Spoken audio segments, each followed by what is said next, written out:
안녕하세요. 오종혁 고생입니다. 오늘은 수능 특강에 나왔던 이기영의 고향이 이제 출제가 됐는데요. 다시 한번 출제된 지문을 가지고 이제 공부를 해보겠습니다. 자, 주제는 이제 일제강점기 농촌 현실과 이를 극복해 나가는 농민 의식이 성장입니다. 그래서 경향소설의 대표적인 작품이고요. 장편입니다. 그래서 서술상 특징으로 가시면요. 일제강점기 부조리한 농촌 현실에서 고통받는 농민의 모습을 사실적으로 그렸고요. 30년대 농촌은 어때요? 식민지 자본주의 침투로 인해서 농민들이 소작농으로 이제 전락하게 하는 그런 가난하고 궁핍한 삶을 살아야 했던 모습이 등장을 합니다. 그리고 그 과정에서 어때요? 소작쟁이 등이 많이 일어나겠죠. 그래서 고향을 떠나는 이 방황하면서 유랑하는 이런 백성들이 많았다는 겁니다. 농민들이. 그래서 크게 급증한 시대적인 환경이 있었고요. 당시 현실의 모순을 어때요? 일본 유학을 마치고 귀향한 주인공 김희주라는 인물의 시각을 통해서 사실적으로 제시해주고요. 자발적이고 주체적인 공동체를 통해서 현실의 문제를 해결할 수 있는 가능성을 제시했다는 점에서 문학적인 의의가 있다는 겁니다. 그래서 수능 특강에서 제가 이미 강의를 했습니다만 이 김희준이라는 사람은 자발적이고 주체적인 그런 능동적인 인물이라는 거, 그렇죠? 말로만 개혁하겠다는 게 아니라 실제 농민이 돼서 자발적이고 주체적인 공동체를 또 이끌어 나가는 그런 인물이라는 걸 아시면 좋겠습니다. 자, 30년대 리얼리즘 장편 소설에서 변화하는 사회적 환경 속에서 사회적 지위가 상승한 인물형이 이제 등장합니다. 안승학이라는 인물이 이제 나오는데요.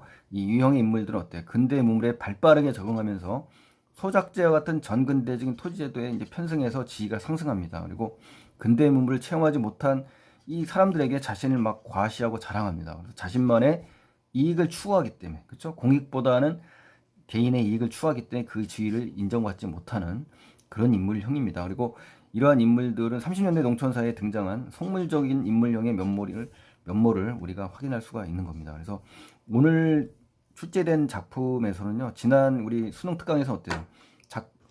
주인공 김희준 위주로 소설이 전개가 됐다 그러면 오늘 출제된 부분은 바로 안승학입니다. 안승학, 그렇죠?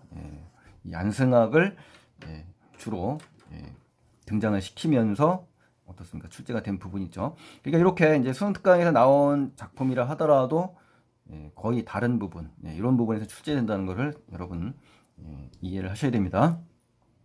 자, 안승학이라는 사람은 원래 이 고을 읍내에 살았다. 지금부터 20년 전만 해도 그는 다 찌그러진 오막살이에서 콩나물죽으로 연명했다. 그러니까 이제 굉장히 가난하게 살았던 그런 사람이라는 겁니다. 과거의 내력이 지금 나온 거죠. 그러던 중 오늘 수백석 추수를 하고, 그렇죠. 그러니까 이제 완전히 달라진 거죠. 서울 사는 민판서집 사음이었다. 사음 마름이죠, 우리. 수능 특강에서 아주 자주 등장했었지 않습니까? 이 동네로 옮겨온 것이다. 그렇죠? 그것은 안승학의 근본을 아는 사람은 누구나 놀랄 만한 일이었다. 그렇죠. 근본. 이 사람의 그 근원, 본바탕을 아는 사람은 누구나 크게 놀랄 만한 일이지 않습니까? 그렇죠? 콩나물죽으로 연명하던 처지가 지금은 어때요? 수백 석의 추수를 하는 또 지금 사음의 지위에까지 올라와 있는, 그렇죠? 그런 인물이라는 걸 볼 때. 그래서 그는 지체, 뭐 지위를 얘기하는 겁니다. 신분. 지위도 없고 형세도 없이 형편도 없단 말이에요. 그리고 타관, 타양살이에서 이제 떠들어온 객지에서 떠 들어온 그런 사람이었다는 겁니다. 그러니까 소작제를 이용해서 지위가 변하는 인물형이라는 걸 우리가 알 수가 있는 겁니다. 이 안승학을 통해서요. 그러므로 이 거울에서는 그의 일가 친척이라고 한다면 서기를 다니는 아우 하나밖에 없다라는 거죠. 그죠? 그리고 그의 부친 아버지는 경기도 죽산이라든가 어디서 호박 노릇을 하던 아전이었다고 합니다. 근데 승학이가 성년되기 전에 이미 돌아가시고 그의 모친도 3년 만에 부친이 돌아간 지 3년 만에 세상을 떠났다. 그러니까 굉장히 환경이 좀 어려운 상황이잖아요. 그래서 거기서 살 수가 없어서 아내와 어린 동생 하나를 데리고 이 고장으로 들어온 거네요. 그래서 이 고을 읍내는 그의 처가가 사는 그런 지역이라는 거죠. 그러니까 여기까지는 이제 안승학에 대한 정보가 쭉 제시가 된 겁니다. 그래서 서술 대상에 대한 요약적 서술이죠. 요약. 그죠? 굉장히 빠르게 이 사람의 내력을 전개를 해줬잖아요. 그래서 정보가 개괄적으로 제시된 부분이고요. 안승학의 가난한 형편, 또 그의 가족사, 이 동네로 가족이 옮겨오게 된 이유 등 인물의 내력을 간추려서 요약적으로 설명을 했다는 겁니다. 그래서 안승학의 부친 또 모친의 죽음 그리고 이 동네로 이제 옮겨 살면서 그런 사연들을 지금 시간의 흐름에 따라 지금 제시하고 있다라는 겁니다. 그래서 이러한 설명 방식의 정보를 찾아낼 수 있어야 되는 겁니다. 처가도 역시 가난했다. 그렇죠? 그래도 처가 끝으로 옹대가리나마 다시 장반에 놓고 살림이라고 떠벌리고 있다. 그러니까 이제 구차하게 그냥 가난하게 지금 살고 있다라는 겁니다. 처가 지역에서. 자, 그다음 보실까요? 이제 두 번째 페이지. 그런데 그 무렵 마침 경부선이 개통한 직후다. 자, 시대적인 그 상황이 나왔네요.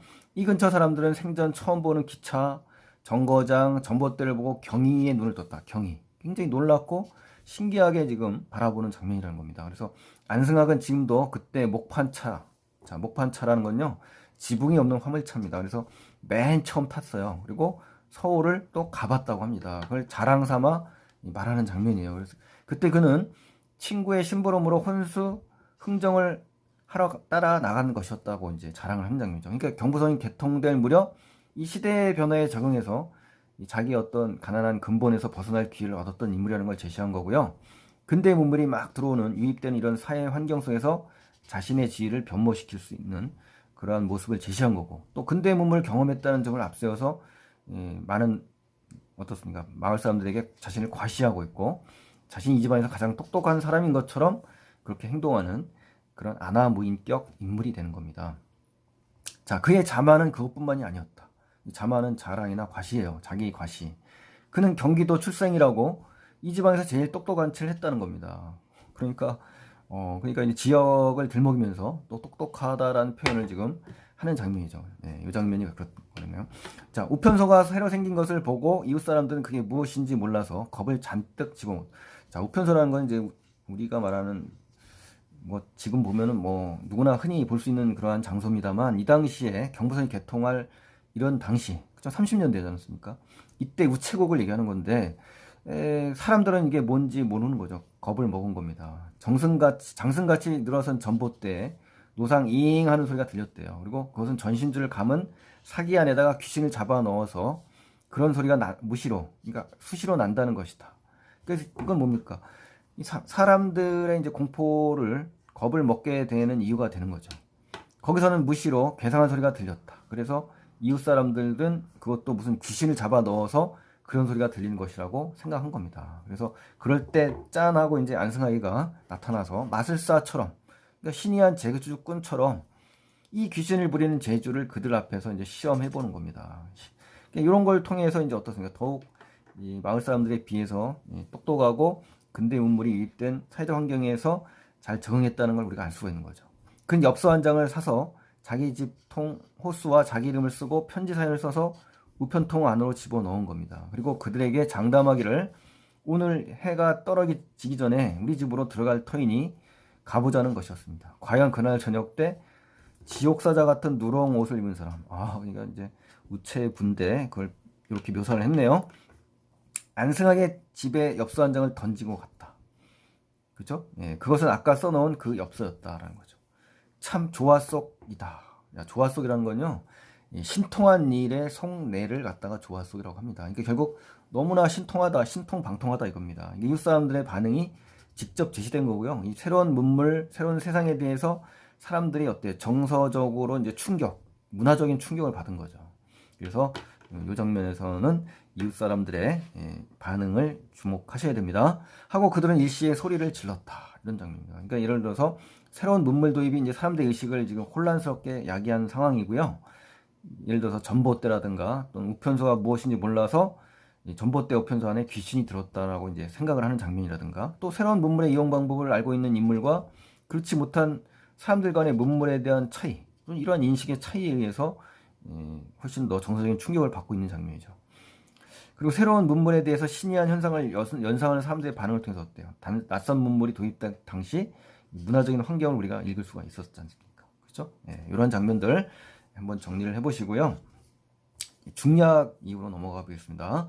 안승학이는 사랑방에서, 자, 사랑방이라는 이제 장소에 있네요. 자, 그런데 이제 혼자 앉아가지고 금태안경을 콧잔등에 걸고는 문서질을 하다가 인동이를 앞세워. 자, 안승학이가 있는 장면에서 인동이를 앞세우고 김선달, 조첨지, 수동아버지, 시주은이 이렇게 5사람이 몰려온 겁니다. 적이라는 건 이제 꽤 다소 어지간한 정도를 얘기하는 건데요. 마음에 불안을 느꼈죠. 그렇죠. 안승화에게는 이제 떼거리로 이제 5명이 몰려오니까 좌불안석이 된 겁니다. 그러니까 요구 조건에 대한 확답을 받기 위해서 5사람이 이제 갑작스럽게 방문을 한 건데 안승학의 심리적인 동요를 지금 우리가 알 수가 있는 겁니다. 이 장면에서. 그래 그는 붓을 놓고서 마당을 내려다 본 겁니다. 사랑방에서. 무슨 일들인가 식전 대바람. 대바람이라는 것은 아주 이른 시간을 얘기하는 겁니다. 내 집에 이렇게 찾아오거든 문간의 주인을 찾고 들어와야지. 그렇죠. 이제 문간에서 주인을 찾고 이제 부르고 이제 예절 있게 돌아와야 되는데 갑자기 들이닥치냐라는 안승학의 불만이 지금 드러난 장면입니다. 매우 위험스럽게 말했다. 위험이 있네요. 사음이니까 이제 이러한 사회적 지위가 있다는 얘기입니다. 아무도 없는데 누구 보고 말하는 겁니까? 대문 기둥에 대고 말씀하십시오 라고 하면서 이 김선달이 어떻습니까? 안승학에 대해서 비아냥거리고 있고 또 빈정거리고 비꼬는 태도로 지금 말을 하는 장면입니다. 그래서 김선달의 이 말하기 방식도 체크를 하시고요. 참 괘씸한 놈 말하는 것 봐라. 그런데 행랑놈은 어딜 갔기에 문간에 아무도 없었더람. 그러니까 행랑지기가 이제 있어야 되는데 없으니까 하는 말인데요. 안승학은 속으로 굉장히 분했다라는 겁니다. 그러나 호령할 용기는 생기지 않았다. 자, 위험스럽게 하대를 하죠. 이제 우리 김선달에게. 그렇지만 호령할 용기를 내지 못하는 인물의 심리를 파악해야 되는데요. 이 장면에서는 5사람이 이제 어떻습니까? 안승학의 이제 요구 조건 수락 여부를 묻는 것이지 않습니까? 안승학이 요구 조건을 수락할 수 있는 사음이라는 어떤 사회적 지위가 있다는 거잖아요. 물으러 온다는 자체가. 그래서 위험스럽게 말하는 거고요. 5사람이 이제 갑작스럽게 들이닥치니까 어때요? 안승학이 심리적으로 이제 불안감을 느껴서 호령할 용기가 지금 생기지 않는 장면입니다. 희준이와 인동이 김선달은 신발을 벗고 마루에 올라갔고요. 또 조첨지와 수동아버지는 이제 망설이는 장면입니다. 그러니까 5사람 다 이제 적극적으로 이제 요구 조건을 들어달라고 온 게 아니라 이 3사람이 적극적이고 이 2사람은 지금 망설이는 장면을 우리가 볼 수가 있네요. 하여간 무슨 일들인가라고 이제 안승학이가 이제 묻겠죠. 얼른 이야기나 들어보고 돌려보내려는 이런 속마음이 담겨 있는 말하기입니다. 저희들이 이렇게 댁을 찾아왔을 때는 무슨 별다른 소관사가 있겠습니까? 소관사라는 건 무슨 관계된 일이 있겠습니까? 지난번에도 왔다가 코만 떼고 갔습니다. 대관절 어떻게 저희들의 요구 조건을 들어주시겠습니까? 라고 하면서 구체적인 요구 조건의 말은 안 나왔습니다만은 조건을 지금 가지고 왔네요. 희준이가 정식으로 말을 꺼냈다. 그렇죠. 주인공 이제 희준이가 정식으로 말을 꺼내네요. 그따위 이야기를 할 정도 작정으로 이렇게들 식전 아침에 왔냐라고 하는 거죠. 그러니까 요구 조건의 이행을 요청하는 희준에 대해서 어떻습니까? 안승학의 거부사가 직접적으로 좀 표출되는 장면이고요. 요구 조건의 수용을 직접적으로 이제 거부하는 장면입니다. 못 들어주겠어. 벌써 여러 번째 요구 조건을 들 수 없다고 말했는데 자꾸 졸라대면 어떡하냐. 괜히 그러지들 말고 일찍이 나락, 즉 벼입니다. 벼 베는 것이 당신들에게 유익할 것이야 라고 하면서 단번에 거절하는 안승학의 모습을 알 수가 있습니다. 자, 안승학이는 긴 장죽이 담배를 한 대 담아가지고 불을 붙이기 위해서 성냥을 3개비나 허비했건만 잘 붙지 아니하므로 그래 4번째 불을 당겨서는 쉴 새 없이 빠끔빠끔 빨다가 그만 입기는 입 악입니다. 입의 양쪽 구석이에요. 붉은 침을 주르르 흘리고서는 자 중요한 건 뭐 이거죠. 화가 난 거죠. 그렇죠? 딴 거 다 피웠고 화가 났다는 얘기입니다. 그래서 담뱃대를 내던지는 장면이죠. 그렇죠? 자, 그러니까 이제 여기서는 이제 안상이가 화가 났다는 걸 지금 묘사를 하는 겁니다. 괜시리 시간만 낭비하고 피차 물질상 손해만 더 나게 하지 말고 어서 돌아가서 잘들 의논해서 오늘부터 일을 시작하란 말이야. 별을 베란 말이야. 이런 얘기예요. 나도 아침부터 바쁜 일이 있으니 어서들 가서 라고 하면서 단번에 거절하는 우리 안승학의 모습을 알 수가 있는 겁니다. 요구 조건의 수락 여부를 둘러싸고 어떻습니까? 안승학과 닷산 간의 이 갈등 양상이 긴장된 분위기를 지금 자아내고 있는 장면이고요. 화가 나서 담뱃대를 던지고 있고 자신을 방문한 닷사람에게 시간 낭비하지 말고 돌아갈 것을 지금 요구하는 장면입니다. 그래서 닷사람의 이익보다는 사적인 이익을 우선시하는 이런 그 안승학의 모습 속에서 우리는 부정적인 인물임을 알 수가 있고요.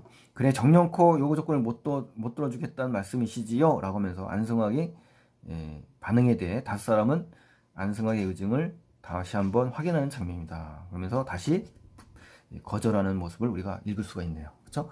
자, 여기까지 이제 출제가 된 거고요. 우리 수능 특강에 나왔던 지문과 같이 연결해서 보시면 훨씬 더 유익할 거라고 보고 있습니다.